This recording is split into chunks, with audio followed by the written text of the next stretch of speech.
Hi, Mary. Thank you for joining me today on my Let's Talk series. So, we will be discussing all things in the yoga realm and then a little bit more, of course. Yeah, of course. Of course, that's just how us air signs tend to work. Um, I hate to ask, but it's like, how do you not ask given, the global situation? How have you been during all of this? How has it impacted you on a personal level, pros and cons? Just tell me everything. Well, first, I want to thank you for having me on for this. I was honored when you asked me to be a part of this. So thank you for that. Oh my gosh. Um, yes. And so, yeah, it's been a roller coaster for me. I'm not going to lie. I think it has been for everybody. I think that, everyone was always waiting for this great awakening. And we're like, well, here it Yeah. is. Yeah, I never thought of it that way, but that is so true. And Yeah, with healing and awakening, it's never easy. never. It's interpreted, it's kind of seen as, very hippie and mellow and zen, but it truly is quite the opposite. It is. Well, and the reason being is because humans aren't going to change until it's painful. Yeah, Because if things are comfortable, why change, right? Like change is uncomfortable. So this exactly. has been a shift for everybody. And it's literally like little fireworks are going off and not little, like massive fireworks are going off for people in so many different avenues and arenas of life because they're supposed to. Yeah. Um, and for me personally, I think at first I was like, oh, well, I'm done. Like this needs to be over. It was only supposed to be 2 weeks. We're at, 4 weeks, 6 weeks. But then I allowed myself to settle into it. And I allowed myself to look at what was it that was coming up for me. So I've been able to look at different traumas and different things in my life and allow myself and they're not fully healed. I think it's a big process, but I've looked at this and I've allowed myself to be mad at people. I've allowed myself to be annoyed. I've allowed myself to be frustrated. I've allowed myself to be sad. I've allowed myself to feel complete despair. I've allowed myself to actually go through and deal with depression, Yeah. um, anxiety. But I really have come to a place now because we're 5 months into it, at least here in California, and looked at it as where am I supposed to be directed to? So rather than being angry at government or whatever, I've instead said, okay, well, I don't like the way that California is, and 40 million people live here. 40 million people may love it, may not. But for me, it was like, okay, where my true north? Where do I need to be facing, and where do I need to be going? So that's how I've dealt with it, and it shifts and changes. But that's the wave I'm on for now. Yeah. No, that's really important as well to allow all of those, both negative and positive emotions. We always lean and strive to feel good, which, Mhm. hello, who doesn't like feeling good? Right. But those plateaus and those valleys that we reach, it's so important. And that's where growth and learning really comes from. Like, I know on a creative level, like none of my writing or storytelling is done from a happy spot, Ever. ever. When I'm happy, I'm dancing, I'm out, I'm watching movies, I'm relaxing, I'm at ease. But it's those traumas that I've experienced and those dark, the heartbreaks, the self-esteem, all of Mhm. those things that we push aside, push aside, push aside, that kind of bubble up now and again, and we'll have triggers. It's in those moments that, creativity really, really thrives. Yeah. And as an artist, and I'm sure yoga has such a beautiful way to weave into everyday life, um, you have to form a relationship with the negative emotions, but not stay and live there. And so you find with so many artists, they get the awards and the paychecks and the homes and everything, and their album or their role or their stories aren't what they used to be. And everyone's like, Mhm. oh, they've sold out. And I was like, no, maybe they just couldn't integrate, you know, that drive when they were first starting, you know. Right. Um, and so, yeah, how has the yoga been? I know I've stumbled across on you online, Yeah. and it was so silly how the universe works, because I was living in California for many, many years and wasn't truly practicing yoga, but I was like, it kicked me in the ass after. I was like, oh my God, I could have been like in a live class with her, and now I'm doing it from my living room with my pug weaving in and out, and knocks at the door. And I was like, it's not ideal, but her classes are so awesome. Aw. So yeah, the yoga community, what are some major changes that you have seen being in the community for many years prior to this? Yeah, so it's really interesting because, I've taught for almost 7 years.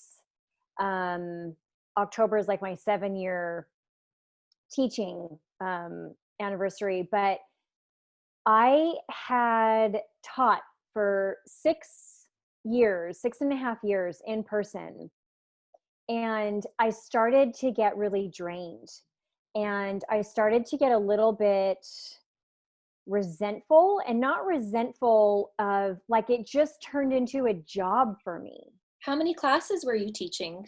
Like, Well, well, uh, I was teaching 2 in person a week at the end, but then I was teaching on YouTube, which for that, like I used to teach up to 6 classes a week, and then I had to kind of take a step back.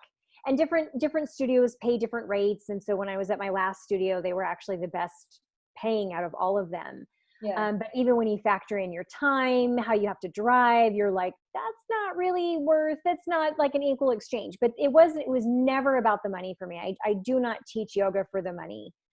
But I just had this feeling I just wanted to take a break.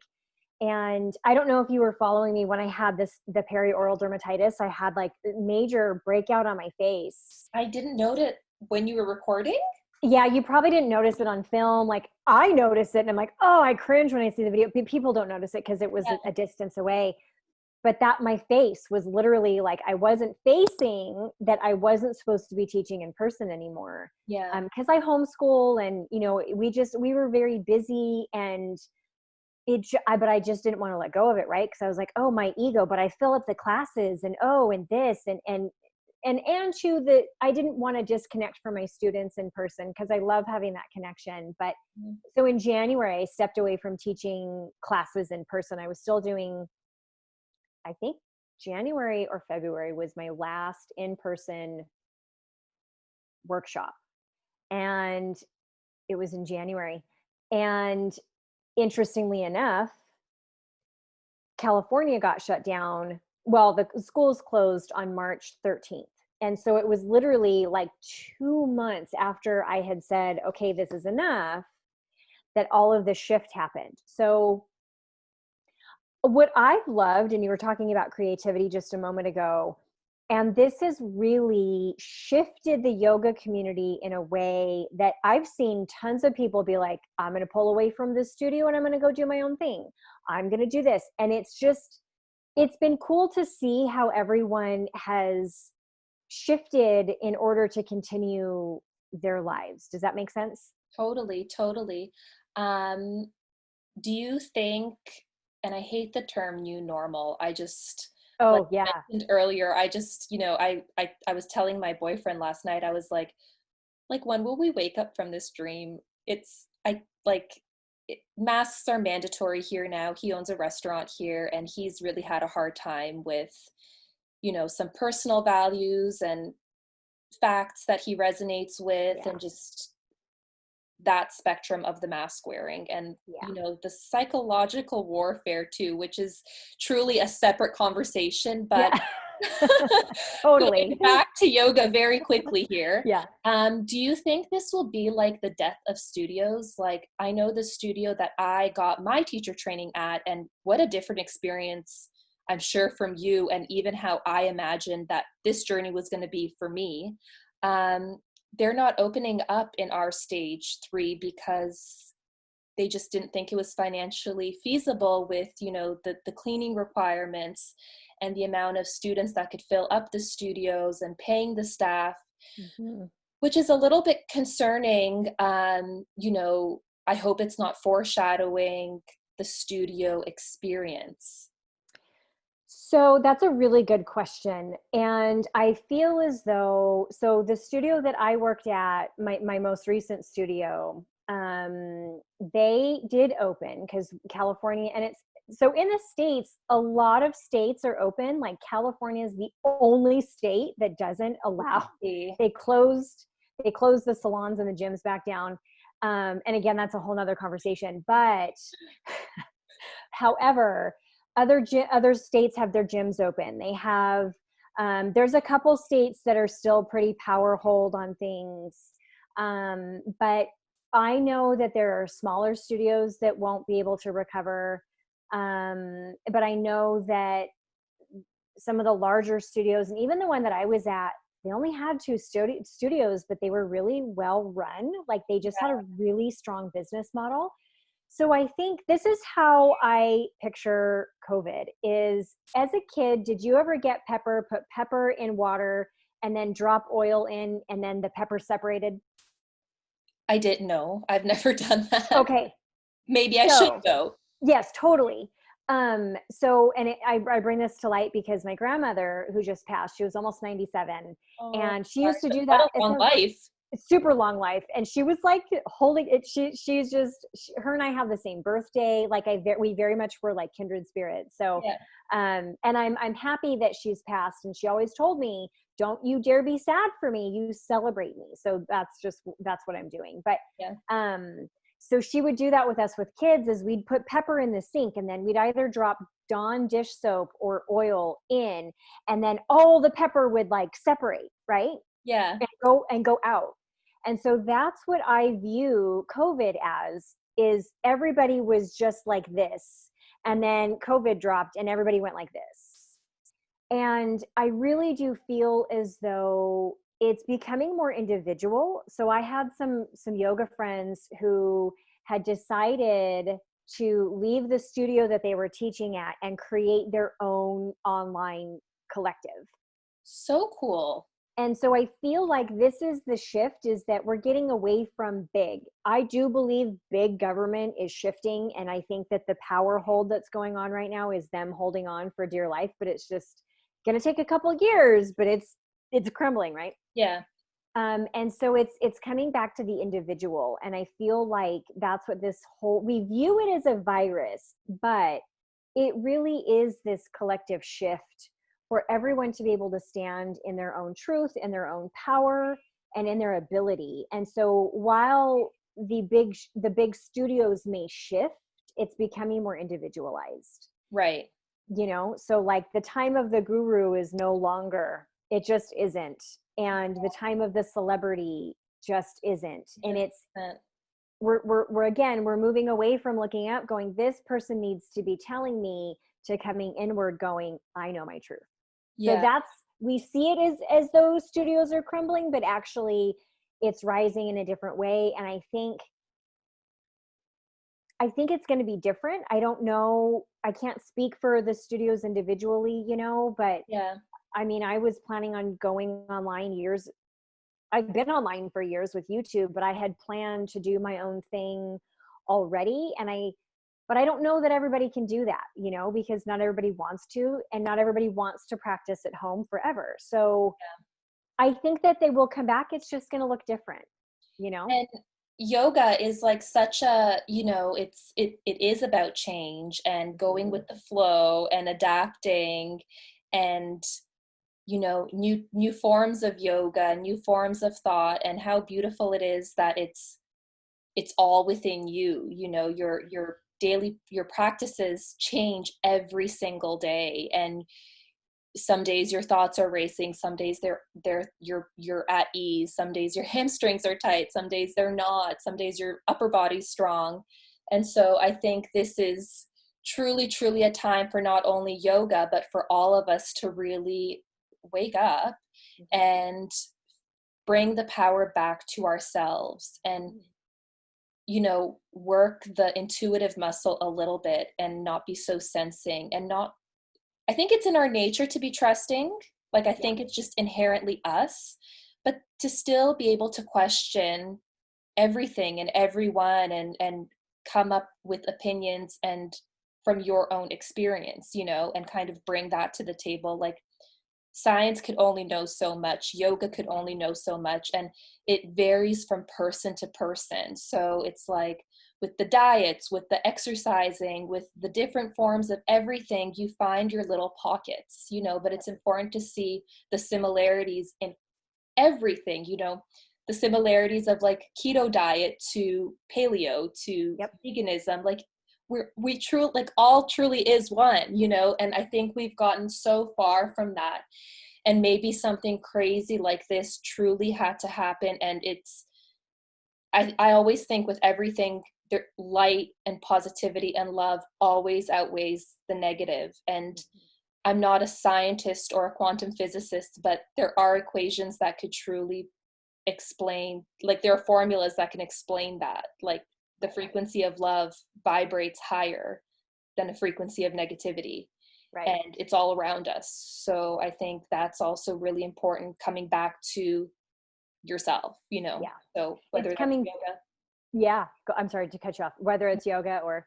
or meditation, or finding an instrument and playing that, it's so important to be true to you. Yes. Coming back to the individual, the Yes. soul individual. And this is a lot where I like to talk about sovereignty, personal sovereignty, Yeah. is that we are sovereign beings by divine right and by human right. Right. And Yeah. so I know that a lot of people view the United States as this country that like likes to flex their muscles. And it's true. There are some that like to just flex them nice and big. But we do have the Bill of Rights, we have the Constitution, we have Yeah. civil rights. And that's one thing that our country has, and not in a way that's better. It's different than other countries, but I feel like, and it's not political. It literally is, we are sovereign beings. And this power struggle that's going on right now is this fear model of, I control you, I own you. And then people are going on the freedom side going, no, you don't. I'm a sovereign being. I Yeah. own myself. Nobody owns me. So I think that a lot of that has to come to head in order for us to go, look at all the mandates, right? Like, I mean, again, I could go on for days with that, but that's the power going, I control you. And we're going, no, you don't. And Yeah. so the power has to come to people's doorsteps for them to go, oh, nope, I no longer allow that. And especially in California, again, because there's 40 million people, I think we are the largest populous state in the United States. I think that state's population is that of Canada. Yeah. So I'm going to be moving to Utah within 12 months. Their population, entire state, is like 3.1 million. Well, Orange County, which is the county next to me, has 3.3 million. Like, Oh my so God. the energy is very heavy. It's very heavy here. It's very intense. Like, you've been here, like you drive in and it's just like this, like you just hit a wall, and it's, You have anyway. to be a strong person because there are so many energies. And I was just talking to somebody about this. I was like, you have creativity and positivity and light and goodness and connecting with nature, but there's always two sides. There's also this very sad, depressing, um, vulnerable darkness there as well. And you have to be so strong in your vibrations and your convictions to see what you're going to align with and what you'll see. But going back to yoga, how do you think that a practice like yoga, especially in times like today, is important and should maybe be reintroduced? Especially with, the emergence of, or people really coming online and doing the IGTVs, and, some places where gyms aren't open, kind of getting people into yoga and the importance of that physically, but also spiritually and mentally.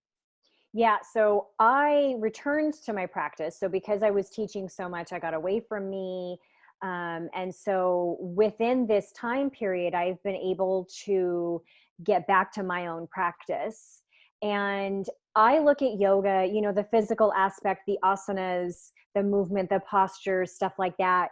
That's one aspect, right? Like it's a moving meditation for me because I have a hard time sitting and just meditating. Yeah. So, but it's physically, yes. Emotionally is the number one reason why. Emotionally and spiritually are the reasons really why I practice, because without my practice, I literally just, I mean, that's where I got into depression. I got into heavier sides of anxiety because I was so disconnected with myself. And our yoga practice, that one of the beautiful things about it is it gets us into our body, which can be challenging, especially if we're working through trauma, because we Yeah. have to be in our body. But that allows the healing to really take place because we get into the roots, we get into the grounding, we get more connected in with the heart, with the mind, the breath. And so I think that, one of the beautiful things about what's taking place with the virus, and I know the virus is real. I don't mean to do this to dismiss anything, right? But I say that the virus because, again, that's how it's been delivered to us. Yeah. And I think that it's caused people to go, okay, number one, now I have the time because maybe I'm working from home and I can sleep in because I don't have to get up to drive to work. Right. But it's this, oh, what do I need to be doing? People are remodeling their houses. Like a lot of internal stuff is taking place. Yeah. And it's this pause to go more internal with, well, what is it that I need to be doing? And so in a way, it's opened the door for yoga to reach everybody. Yeah. Yeah. It's I kind of went into yoga for those same reasons too, but I wasn't able to correlate my emotional to movement. I didn't Yeah. know that it had such a strong impact. And I wasn't true, like, I never liked gyms. They just didn't do it for me. It felt so like a hamster in a cage. Like it was just weird. But to run outside, to play volleyball, to do whatever was fun, but you still don't get that, like, you've been active, but you're not getting that thrill of like, I was just on a treadmill for an hour. Yeah. And I really enjoyed what I presumed the flexibility that yoga offered, because growing up I did gymnastics and dance and I loved those warm-ups. And I truly missed being flexible. And so I think I went to like my local community center when I was like 16 or 17 and tried yoga. And it was, a gymnasium. It wasn't the fancy, incense and beautiful music. It was like just like a basketball court. And it's like, I swear there was like 80 people. Energetically speaking, I'm sure that was amazing having all those people in the room focusing kind of on themselves, on a goal. But it's funny how still, like that was 15 years ago, how still to this day, some people just associate yoga with the postures. Yeah. And very quickly, I learned that it wasn't that. I was like, whoa, there is so much more to this. And it's so hard for you to put into words that feeling and that lightness and that ease you feel after, and how you take what you learned on your mat to your everyday, to your relationships, to your work, to road rage, it applies to everything. Like It does. it's insane. And so I try to tell people, and I'm like, you can't blame the yoga community for putting those beautiful postures up. Like, if I had the flexibility to do Bird of Paradise, I would just be walking around doing that.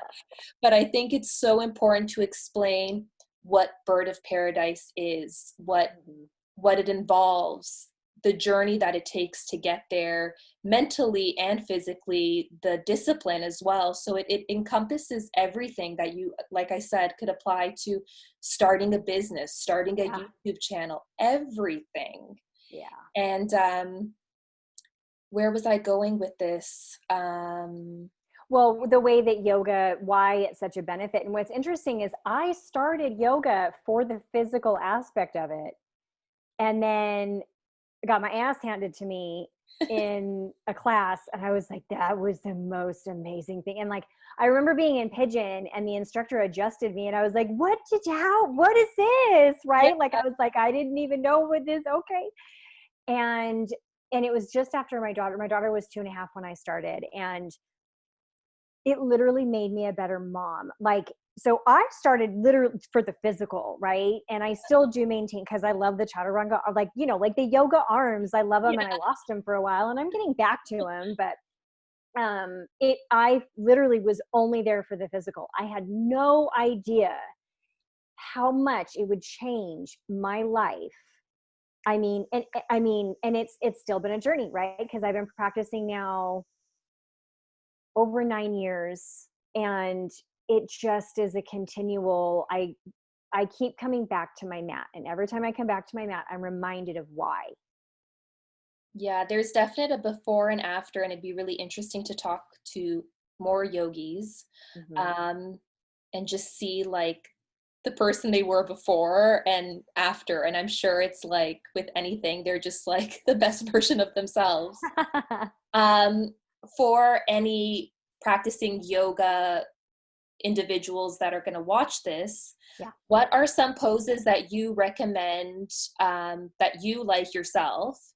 Are they the hip openers, the back bends? What are some that practicing yoga when you started and now, do you still like the same postures? Are you craving something different, or has your practice still kind of remained the same, peppered in with certain other practices, I guess? So I consider myself in my third yoga awakening for my body. When I first started, my daughter was 2.5, and I hadn't really been physical with her pregnancy at all. Well, I mean, with Yeah. my pregnancy with her, and just knew I needed the physical aspects. That's why I started practicing. And then 6 months into my practice, when I was like into all the fun things, I got pregnant with my son. So my practice changed. And I Yeah. practiced all the way up until the day before I gave birth to him, hot yoga. I was crazy. We'll talk about that another day. But, and then 5 weeks after he was born, I went back, but it was too soon, had to wait another 2 weeks, and then went back. And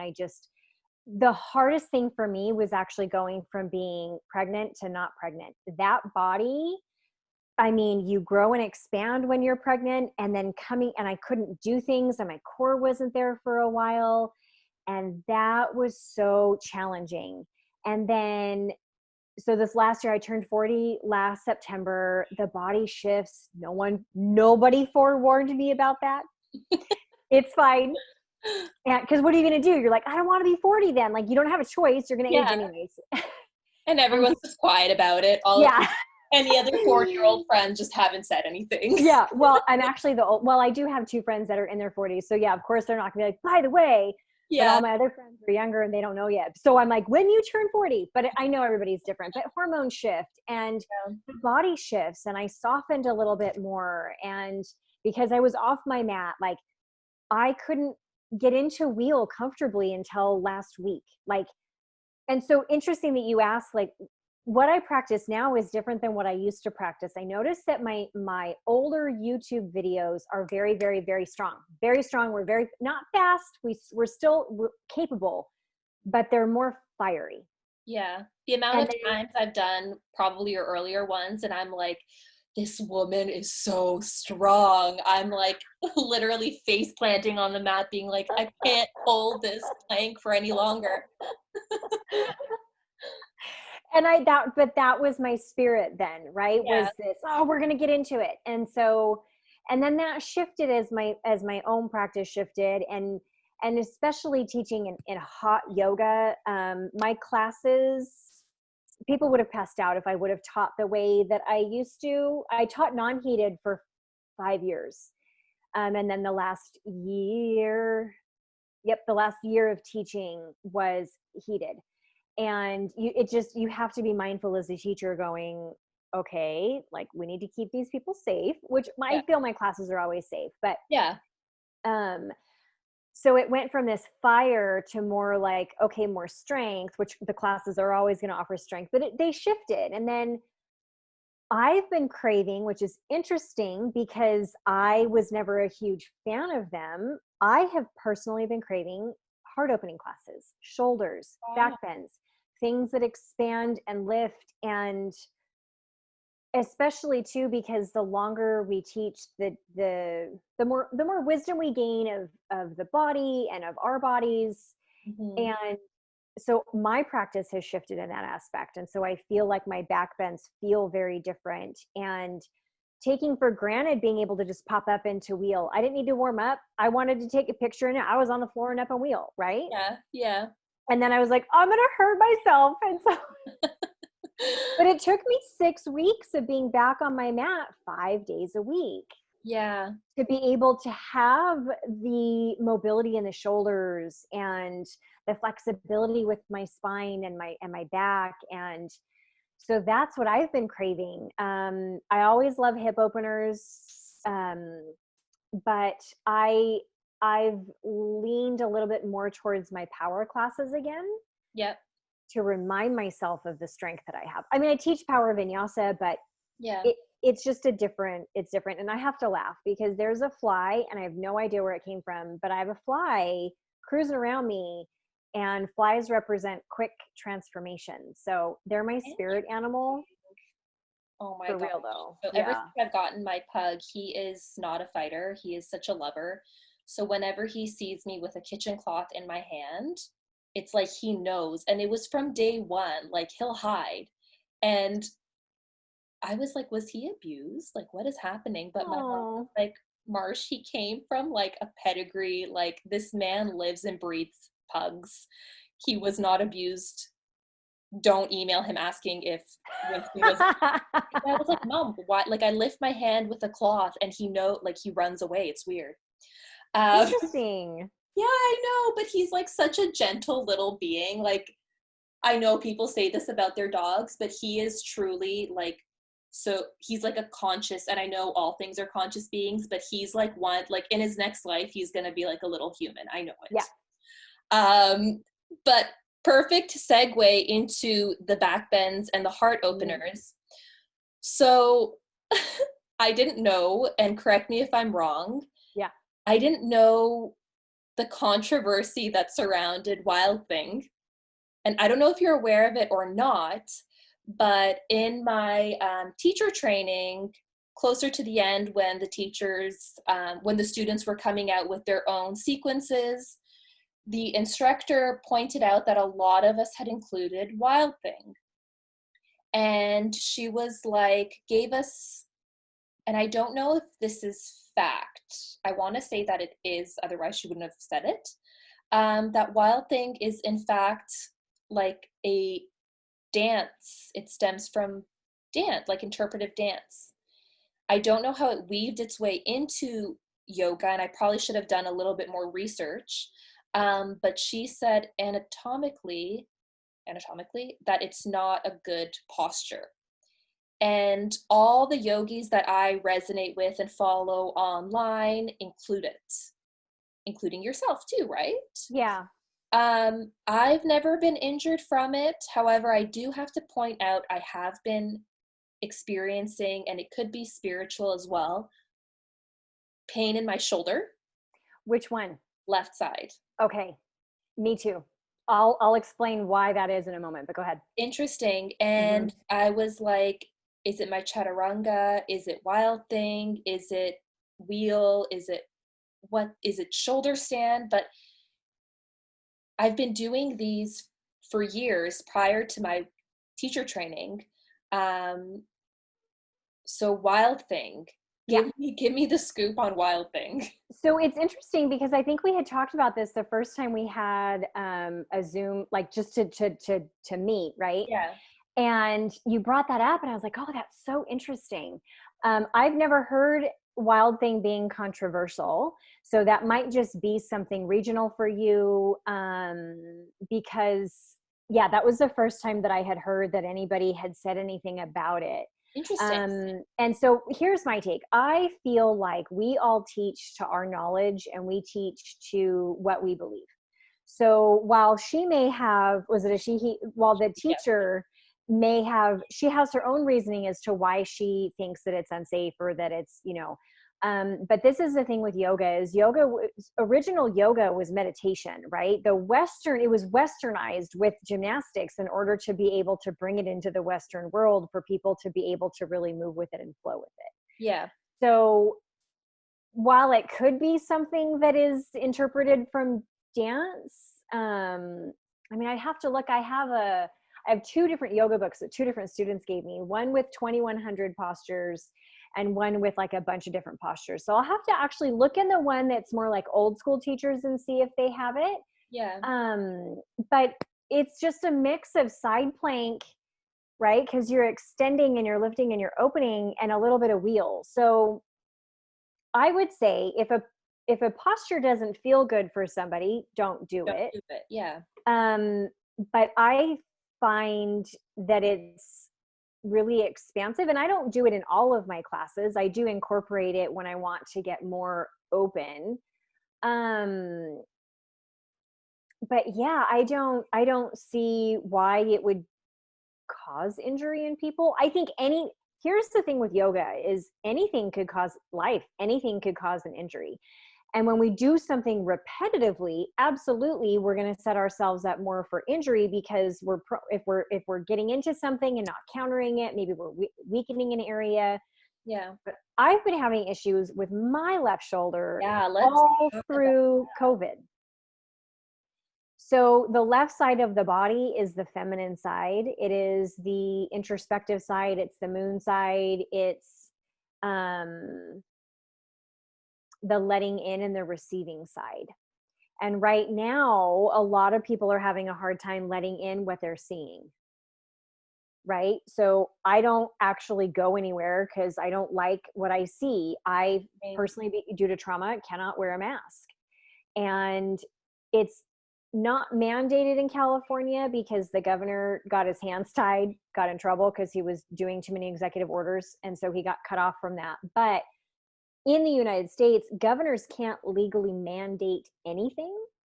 Okay. They can say, hey, this would be great if you did this. But in order for it to be mandated, it have to be a law. The legislation has to pass it. Like it has to be voted through and approved. But I don't know how it is with Canada. I don't know how the governments work. So it's, for me, I don't like what I see. I don't like the way that some of my family is because it's too fearful for me, but that's their process and they have to go through it. Right. Yeah. And so I think it's just, we're taking in a lot right now. And so that's our receiving side, right? So the left side is just taking in a lot of stuff. Wow. So that's how I view it. And it's also, so the divine feminine. And then there's also more spiritual stuff of like, we're growing our human angel wings. And so we're dealing with maybe some back issues. But mine is constantly my left side too. So it would be interesting to see if anybody watching this video has any issues with their left side. Mm-hmm. Yeah, if you do, please comment below. We would both love to hear. With that, also popular kind of in the holistic yoga, energetic body,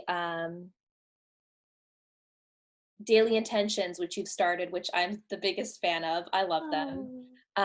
Angel cards, tarot cards, moon cycles. It's also closely, it is and it isn't included with yoga. Like I feel oftentimes if you practice yoga, you would have dabbled in, I don't know, moon cycles and intentions and that type of stuff. You're big in the essential oil community, and there's aromatherapy is like a whole other realm. That's a whole, totally. We could do a whole video on that. Yes. I got some diffusers going always around the house, and I just intuitively pick, my boyfriend likes more citrusy. I like the more musky, powdery scents, but we do kind of have like a crossover. And so there's always something going. Lavender, lemon, eucalyptus is going now. Talk to me a little bit more about oils and how you've incorporated them into your practice. Yeah, so I was introduced to essential oils through my practice 9 years ago. Teachers would spray them when I graduated teacher training, and then that first Christmas, my husband actually like made me a box to hold oils in, and it was these chocolate rollers from just some health food store, right? Like I didn't understand the difference of oils or whatever, so I was using them, and then my sister-in-law made a grounding spray for me, so I'd spray that. And then a girlfriend of mine, her ex-husband now, but he was a yoga instructor, one of my teachers. That's how we met. And she got me into the Young Living realm of things. And, but it took me a while. She was like, you really need to try these. I was like, whatever. It literally took me a year of her just being like, Mary. And I was like, nope, nope. But it really, it's the intention. So talking about daily intentions and talking about the energy, the frequency, when I started using the oils, I saw this big shift of like, okay, well, these feel different. And I'm a big feelings person of like, that's why I use essential oils. I use them for my emotions exclusively. Yeah. And because I use them for my emotions exclusively, I get the other benefits of, maybe a happier immune system, because stress is the number 3, I think, cause of death, which these days I might be more than that. But 75% of all doctor visits, at least in the United States pre-COVID, were stress related. Yeah. 75%. And you're like, Same. what? Right? And so I use them on my mat for myself to start my practice, either to open my the energetic center of my heart, or wanting to get grounded, or wanting a pick me up with a citrus oil. And I started to incorporate them into my own practice. And when I noticed the shift in that, that's where I was like, well, wait a minute, this might shift other people's too. And so then I started to incorporate them further into teaching about 4 years ago. And I haven't looked back since. And that's how I do, I integrate the oils. I have an emotional release workshop that I used to run on the regular, which I'll incorporate in my membership site. Like that'll be something special that we do. But I use them because we can't be on our mat 24/7. We just can't. Sometimes it would be great if we could, but it's just not feasible. And so I use them so that we can still maintain the emotional, spiritual, physical, calming awareness, clearing, cleansing off of our mat as well. Yeah. So you were talking about the frequency of love. So the highest frequency emotion is gratitude. Not like there's love and then there's gratitude. And so when we look at the oils, each one carries a different frequency. And so when we pair them up with the body, then and the emotions, that's where we have like this kind of synergistic relationship with them. So Yeah, and it's really cool because even if you haven't explored essential oils, mm-hmm. aromatherapy is kind of everywhere. And unfortunately, sometimes it's masked with a lot of chemically stuff that's not good for you. With I won't, the oils that you buy from Home Depot. You know what I mean? These days, they're everywhere. everywhere. Yes. And so, smell for me has always been like, takes me back to a time, to a place. So like, it's like a time machine. Like I could really close my eyes and feel like I'm there. If someone walks by and they're wearing like a cologne that like an ex was wearing, so any oil recommendations that you'd give to somebody that wants to get into oils? What are kind of like maybe your top, I think everyone knows about lavender. Yeah. But what are some good ones that you think that you would recommend to somebody that wants to get into oils? Yeah. So lavender is like the base oil, right? Because everybody is familiar with it.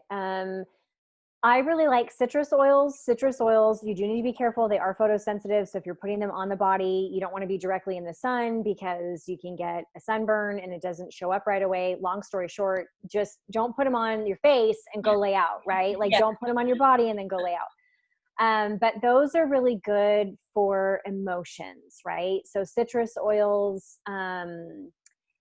I love frankincense. Frankincense is really grounding, but also uplifting. I love the conifer. So conifer, like the tree oils, Northern Lights, black spruce is That my one's jam. amazing. Yeah. And what are some other ones? I really like Valor is really good for courage, but it's more so Valor is very calming for the body. Okay. Um, I'll have to keep it short because literally, like, I mean, there's like probably I have like a top 12, Yeah. but I would say that especially for our practice, I would say Valor, frankincense, citrus fresh, are like my go-tos. Probably those. I probably use and Northern Lights black spruce. Yeah. Yeah. I'll put those in the description below in case anybody wants to check those out. Yeah. Mary, thank you so much. You're This was welcome. awesome. I feel like if I had my way, we'd be here for like 3 hours. Yeah, totally. Me too. um, yeah, that was awesome. So thank you so much. You're I welcome. yeah, stay strong, keep doing what you're doing. You're touching so many people, and I think we really need Oh, yous in the world. yeah, So thank you. yeah, thank you so much. Enjoy the rest of your day. Thank you. You too. I will talk to you soon, I'm sure.